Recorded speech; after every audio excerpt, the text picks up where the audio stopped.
خالد بوجمعة، رئيس فرع منظمة منظمة الحرية والإنصاف. تعرضنا لاعتداء يوم 16 أوت بمناسبة مهرجان الأقصى، اللي كان معناها فيه ضيوف معناها من لبنان وفلسطين. نذكر من لبنان السيد سمير قنطار عميد الأسرى المحررين، والشيخ عبد الناصر الجبري.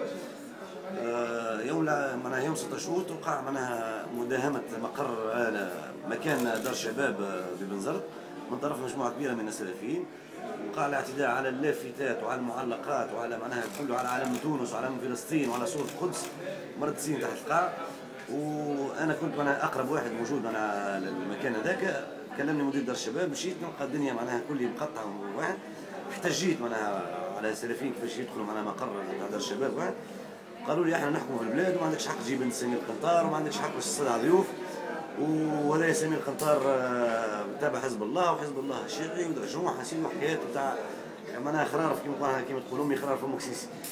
وقع علي الاعتداء معناها اعتداء عنيف جدا جدا معناها لدرجه محاوله قتل الناس تردس فيه بساقيهم. وقع اعتداء على اشخاص اخرين من منظمي مهرجان اللي هو منجد طياش وشكري الغربي. عملنا قضيه، وقفوا 4 أشخاص من غدوه الصباح. من بعد ب4 أيام يقع اطلاق سراحهم من المحكمه، برغم اني تعرفت على واحد منهم، واحد من المعتدين، واكدت معناها عن فرقه مقاومه الجرائم في البرجاني قدام قاضي تحقيق كيف اكدت للشخص هذا واحد من المعتدين عليا. ورغم ذلك انا اطلقوا سراحهم. علاش؟ ما عنديش ما لقيتش حتى مبرر علاش يبرروا لي علاش يطلقوا سراحهم. الندوة الصحفية اللي تعقدت الآن اللي حضرت فيها هي ندوة صحفية بشأن الأمر اللي حصل في بنزرت.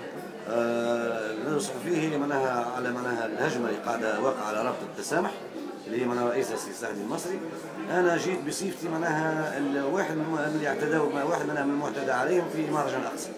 جيت معناها باش نوضح معناها باش نحكي على الاعتداء ونحكي معناها على عملية إطلاق سراح الموقوفين.